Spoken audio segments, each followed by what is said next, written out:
우리 이 시간 말씀을 듣기 전에 옆에 계신 성도님들 바라보시면서 옆에서 함께 예배 드려줘서 고맙습니다. 네.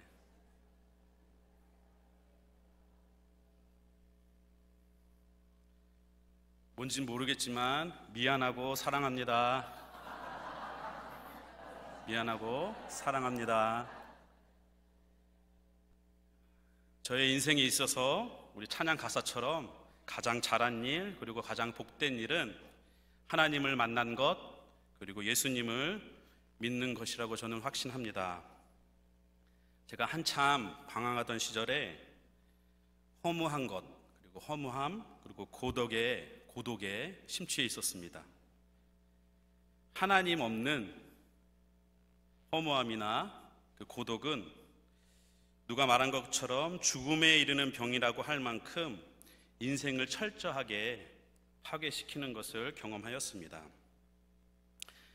이 허무한 인생이라고 했을 때 누군가는 이렇게 생각할지 모르겠습니다.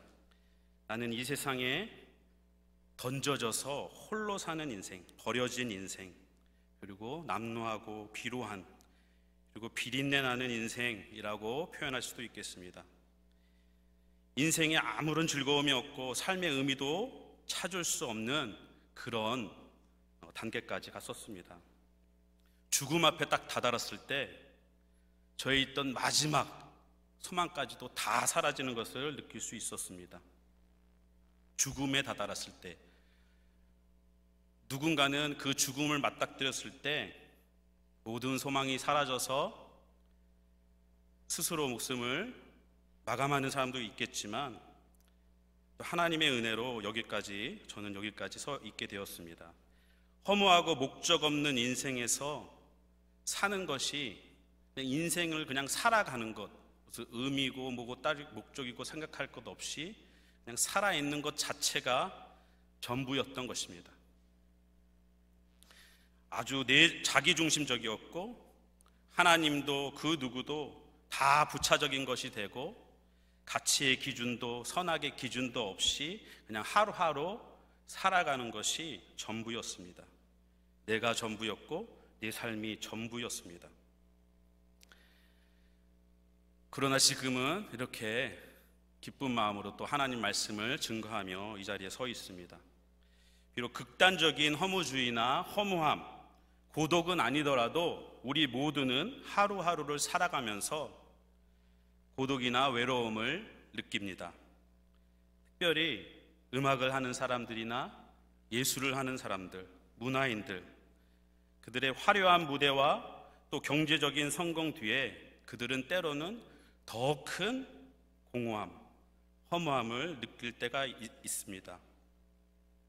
화려한 조명과 우레와 같은 박수와 갈채를 받은 음악회, 공연, 그리고 작품이 끝난 뒤에 조용한 그리고 아무도 없는 텅 빈 집으로 들어갈 때에 그 사람의 마음은 더 누구보다도 공허할 것입니다.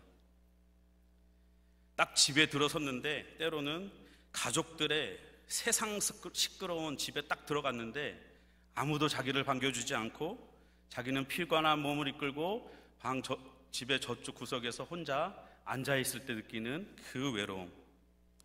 아내와 아이들은 세상 시끄럽게 떠들고 있는데 혼자 집에서 옆에서 혼자 라면을 끓여 먹고 있는 자신의 모습을 볼 때 고독하고 그 외로움은 이루 말할 수 없을 것입니다. 물론 제 경험일 수도 있고 여러분의 경험일 수도 있을 것입니다. 이렇게 웃어주셔서 너무 감사한데 오늘 말씀은 굉장히 엄중한 말씀입니다. 하나님 말씀 1절에 보게 되면 여호와의 말씀, 그리고 3절에 주 여호와의 말씀이니라. 내가 나의 삶을 두고 생명 걸고 맹세한다. 그리고 오늘 이어서 계속 본문 18장을 읽게 되면 반드시 죽으리라, 반드시 살리라, 그 다음에 결코라는 표현들, 그리고 하나도 기억되지 않을 것이다, 하나도 기억되지 않을 것이다. 이런 표현이 계속 나오는 것을 봐서는 오늘 말씀은 너무나도 엄중한 말씀입니다. 우리가 주목해서 살펴야 될 말씀입니다. 4절 말씀에 언급된 것처럼 범죄에 대해서, 죄에 대해서, 그리고 죽음에 대해서, 죽고 사는 문제에 대해서, 생명에 대해서 말하고 있기 때문입니다. 오늘 읽은 말씀을 잠깐 살펴보면 1절 보게 되면 또 여호와의 말씀이 내게 임하여 이르시되, 하나님의 말씀이 선지자 에스겔에게 임하여서 그를 통해서 전달되고 있습니다. 2절 말씀에 보게 되면 너희들이 아버지가 신포도를 먹었으므로 그의 아들의 이가 시다라는 속담이 있었고, 그 당시 에스겔 선지자 그 당시에 그 속담이 자주 사용되고 자주 이용되고 사람들이 쉽게 그 이야기를, 그 속담을 사용하였습니다. 그 속담을 너희들이 그렇게 자주 사용하는데 그게 어떻게 된 거냐라고 말하고 있습니다. 왜 그 속담을 사용하고 있느냐라고 말하고 있습니다. 한 세대의 고통이 그들의 이전 세대, 즉 조상들의 잘못 때문이다라는 말입니다. 뭐 어려움이 있으면, 또 뭐가 잘못되면 조상 탓, 그리고 선배, 가족, 또 부모 탓하고 남 탓을 하는 것입니다. 하나님은 오늘 읽은 이 에스겔 선지자를 비롯해서 예레미야 선지자에도 동일한 표현이 나오는데, 이 에스겔 선지자 또 예레미야 선지자 두 선지자를 통해서 이러한 속담, 부모 잘못 때문에 우리가 고통받고 잘못된다라는 이 속담이 정말 잘못되었다는 것을 명확하게 짚어주고 있습니다. 잘못된 것으로 끝난 것이 아니라 그 속담은 정말 아주 사악한 것이다, 해로운 것이다 라고 주의를 주고 있습니다. 내 탓이 아닌 남 탓만 하다 보면 이것은 반드시 내 탓이 아니니까 내 뜻대로 안 되고 내가 잘못도 안 됐는데 무언가 잘못된다고 생각할 때 운명론에 빠지게 되고 또 무책임한 태도로 변하게 됩니다. 그 책임이 조상에게 있는데, 우리 부모에게 있는데 하나님께서 벌을 내리신다면 이게 어떻게 된 것인가? 벌을 내리시는 그 하나님에 대해서 그 화살이 돌아가게 돼 있습니다. 남 탓을 하다가, 부모 탓을 하다가 결국에는 너무나도 빠르게 하나님 탓으로 돌아가는 것입니다. 잘못 안 한 누구에게 벌을 내시는 그 하나님, 공평하지 않다, 불공평한 하나님이다, 불공정한 하나님이다 라는 말이 되는 것이고, 18장 25절에 나온 것처럼 주의 길이 공평하지 않다라고 하나님을 비난할 것입니다. 하나님의 길, 하나님의 방법, 하나님이 지금 하시는 일이 공평하지 않다라고 하나님을 향하여 비난하게 되는 것입니다. 3절 말씀에는 이 말씀이, 이 속담이 전혀 맞지 않고 틀리다라고 강조를 합니다. 예레미야서 31장 10절에도 이 속담이 잘못됐다는 것을 말하면서 이렇게 동일하게 얘기합니다. 예레미야 선지자는 31장에서 신포도를 먹는 자마다 그 이가 신 것 같이 누구나 자기의 죄악으로 말미암아 죽으리라 라고 말하고 있습니다. 신포도는 아버지가 먹었는데 이는 자식이 그 이가 시린 것이 아니라, 잘못은 부모가 있는데 벌은 자식이 받는 것이 아니라 누구나 자기의 죄악으로 말미암아 죽으리라 라고 말하고 있습니다. 오늘 말씀 4절에도 마지막에 범죄한 그 영혼은 죽으리라. 아멘. 또 20절에도 동일한 단어, 동일한 표현으로 범죄하는 그 영혼은 죽으리라 라고 말하고 있습니다.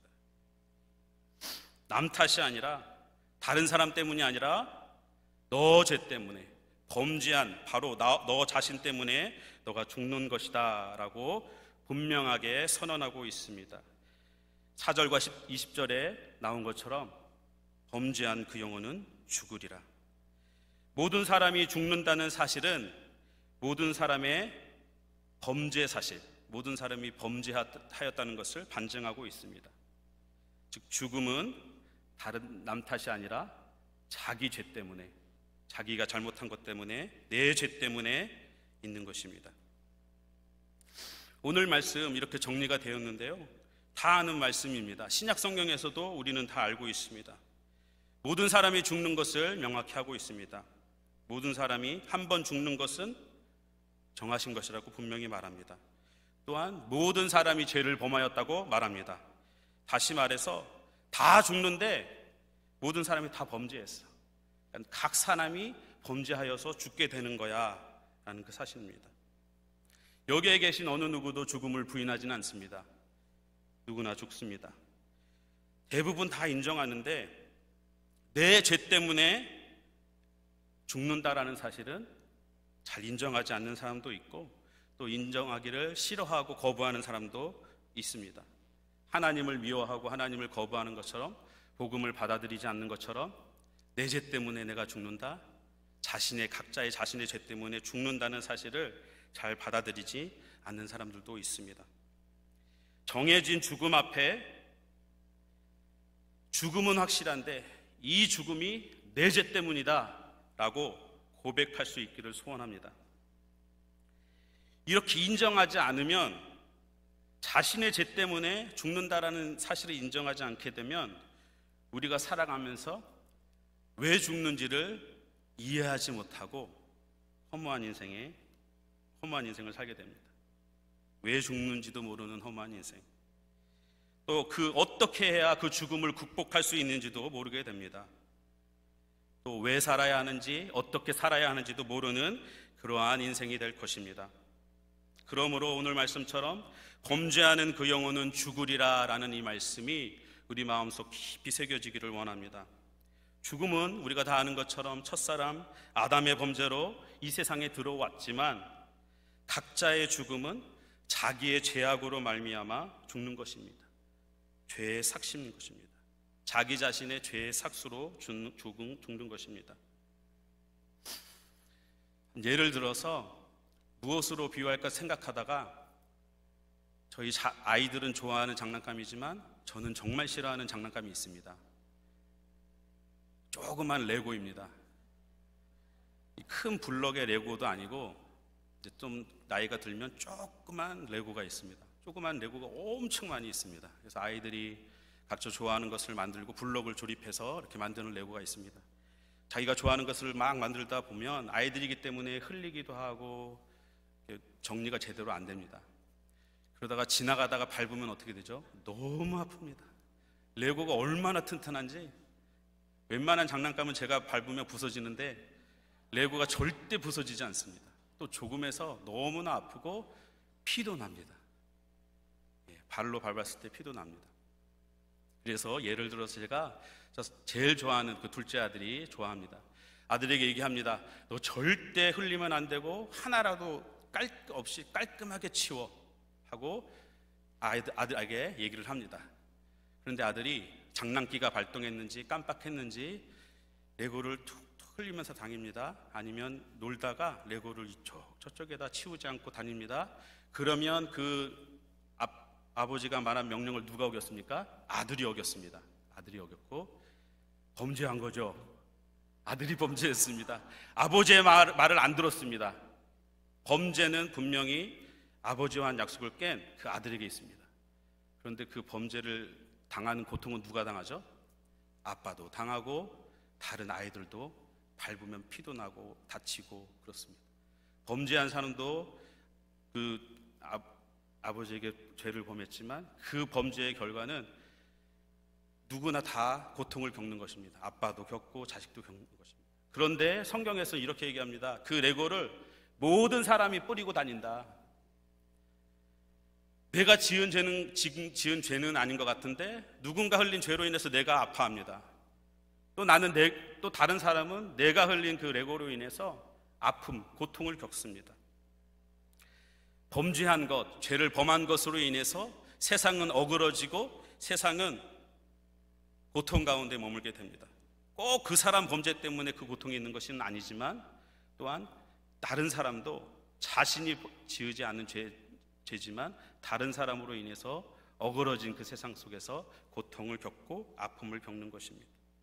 그러나 분명한 것은 어긴 사람, 그 둘째 아들이 잘못한 것입니다.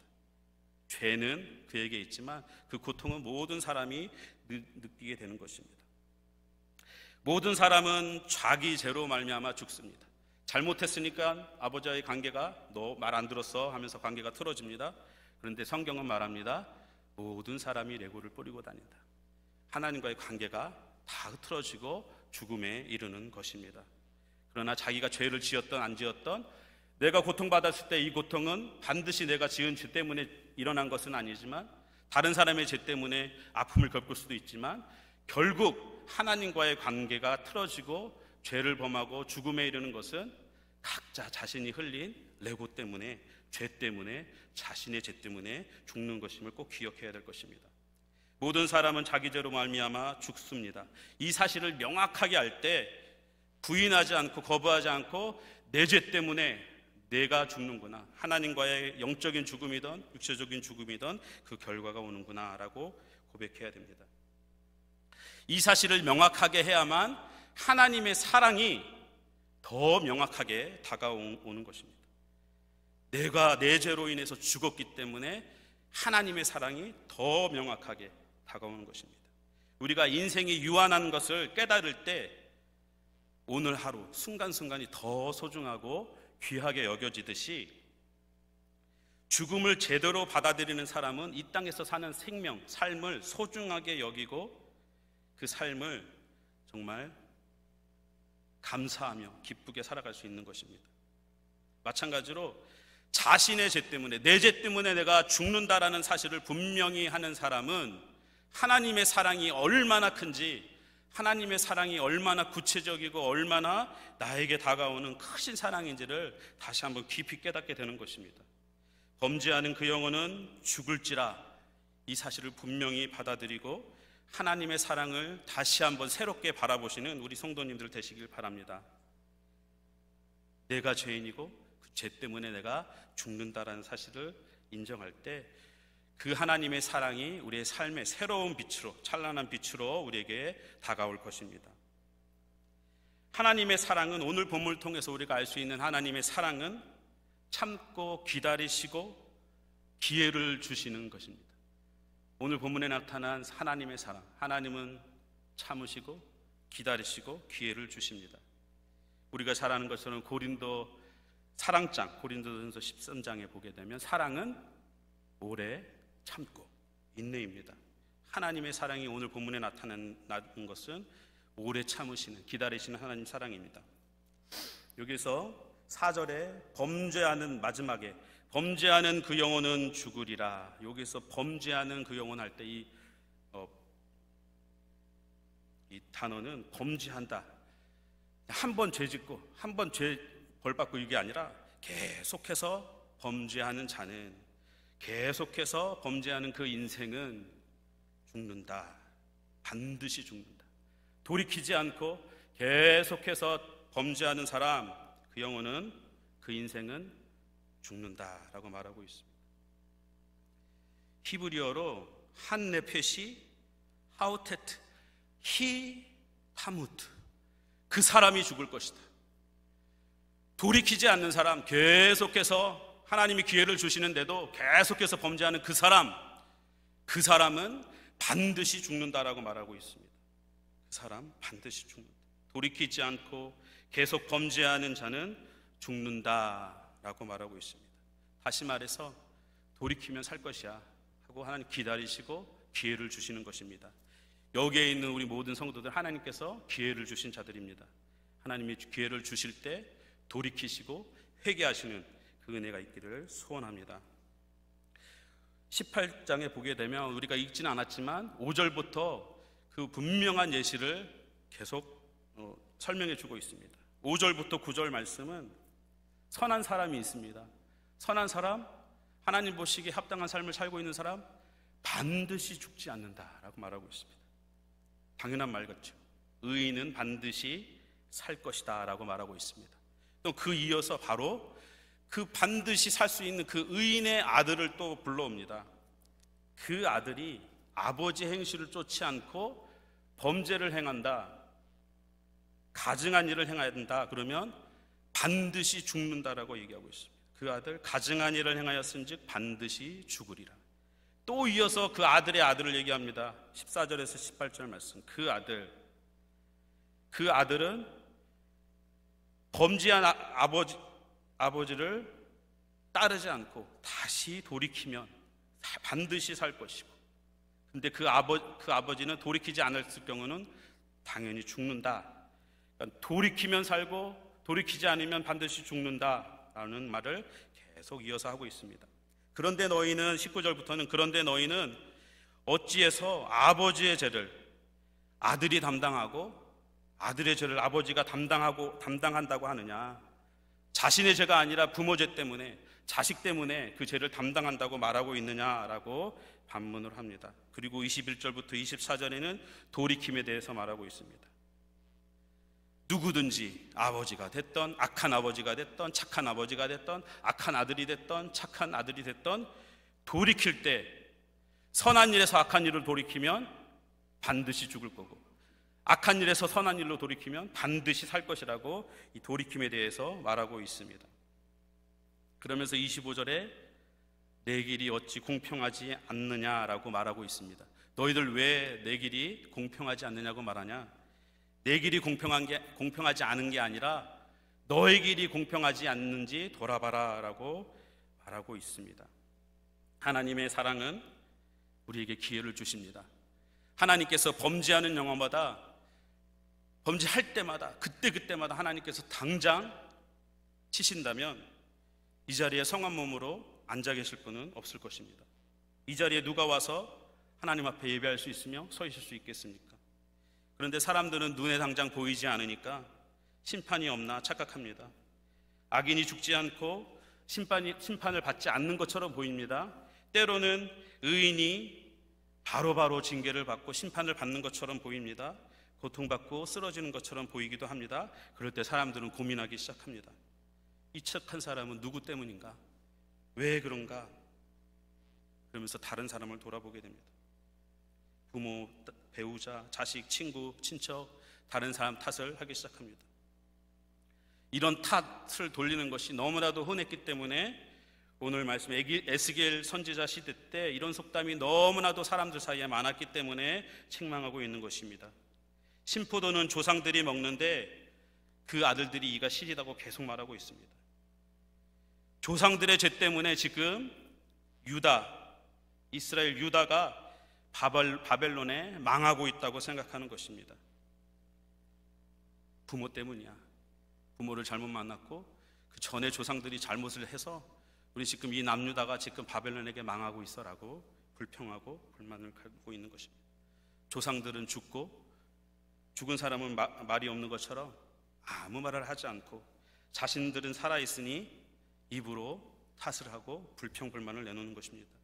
회개의 기회로 삼지 않고 불평 불만을 하는 것입니다. 타산지석으로 삼지 않고 계속 탓을 하는 것입니다. 핵심은 남 탓이 아니라 하나님 탓이 아니라 자기 탓이 아니라는 것입니다. 누구 탓이든 상관없는데 자기 탓만 아니면 된다는 것입니다. 그것이 우리의 본성입니다. 너무나도 자기 중심적이기 때문에 내 탓이 아니야, 누구 탓이야 결국 하나님 탓으로 돌아가는 것입니다. 그렇기 때문에 성경에서는 사소한 일이라도 불평불만하지 말고 감사하라고 하는 것입니다. 너무나도 이 불평불만이 위험한 것이기 때문에 사소한 것에서부터 감사해라 말하고 있는 것입니다. 하나님께서는 우리들에게 계속해서 기회를 주시며 기다립니다.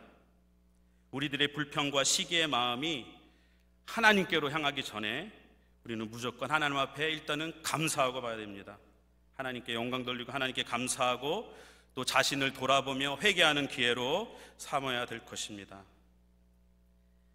예레미야가 3장 22절 23절 말씀, 우리가 너무나도 잘 아는 것처럼 여호와의 인자와 긍휼이 무궁하심으로 우리가 진멸되지 아니함이니이다.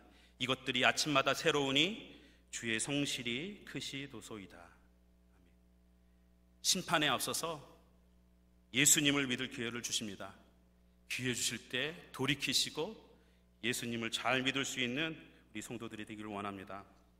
두 번째로 하나님의 사랑은 희생이고 또 우리에게 생명을 주십니다. 기회를 주시고 기다리시면서 딱 팔짱을 끼고 잘하나 보자, 눈을 치켜 세우고 살펴보고 감시하는 사람이 아니라 하나님은 우리들을 돌아보시고 우리가 힘을 내서 돌이키기를 원하십니다.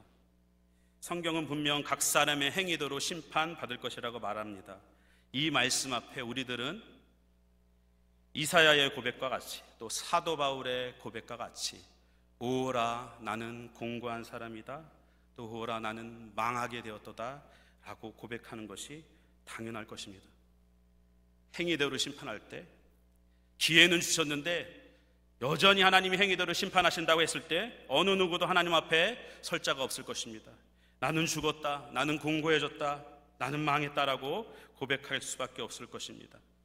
나의 죄 때문에 나는 죽을 수밖에 없고 나는 심판받을 수밖에 없다, 나의 죄 때문에 죽을 수밖에 없다는 그 확신을 가질 때, 나는 내가 죽는 것, 내 죄 때문에 나는 심판받고 죽는다라는 사실이 확신하게 되고 그 믿음을 가질 때 우리는 하나님만 바라보게 됩니다.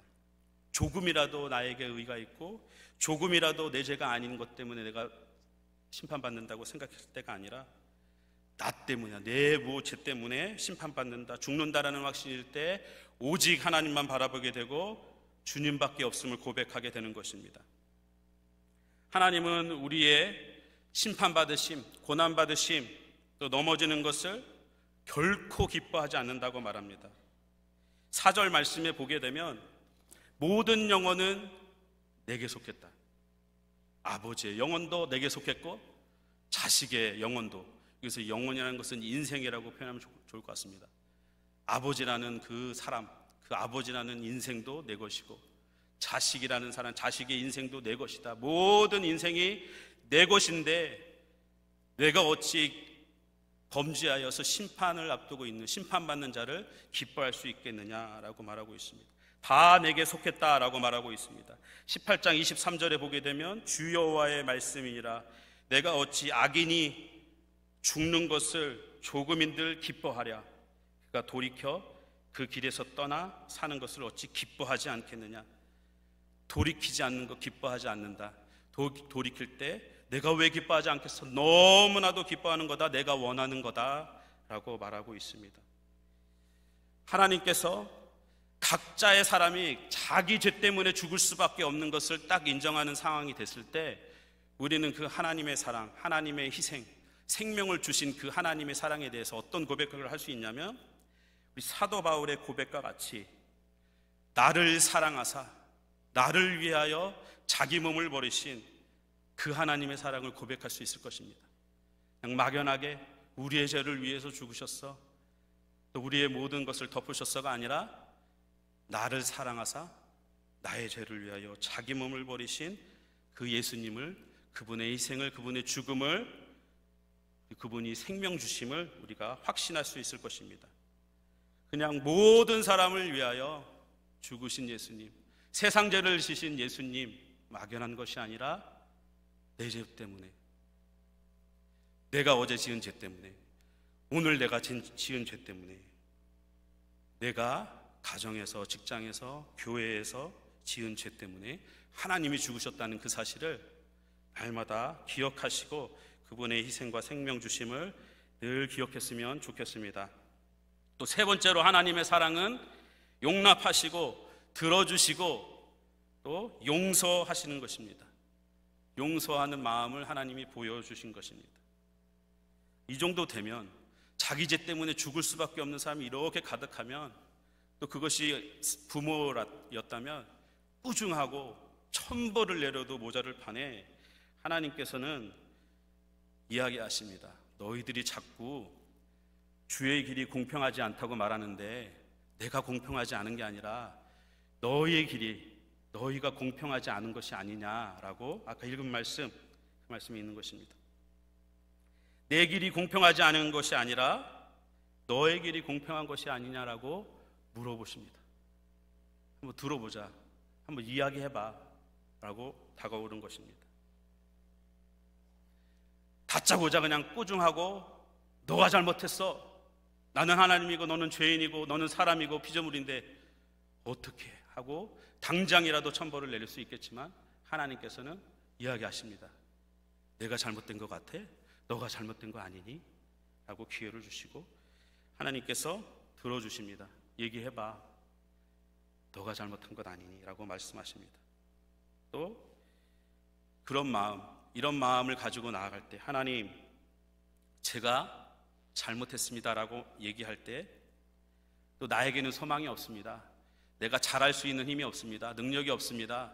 하나님이 돌이키라고 했는데 선한 것이 뭔지도 모르고 돌이킬 능력도 없고 아무것도 할 수 없습니다 라고 할 때 또 내가 살아온 길이 하나님 보시기에 너무나도 잘못되었고 그 길에서 돌이키기 원합니다 라고 얘기했을 때 하나님 들으시고 또 하나님께서 용서해 주시는 줄 믿습니다.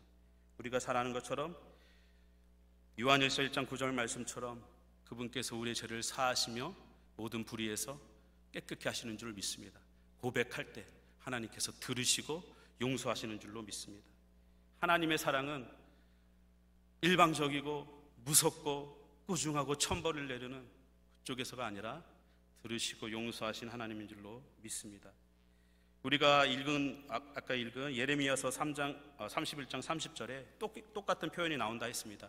4절에도 나오고 20절에도 나오는 범죄한 영혼이 죽으리라 라는 이 말씀이 예레미야서 31장 30절에도 아까 읽은 것처럼 누구나 자기의 죄악으로 말미암아 죽으리라 라고 말씀하시는데 이 31장 이후에 몇 절 후에 보게 되면 우리가 잘 아는 새 언약에 대해서 나오고 있습니다.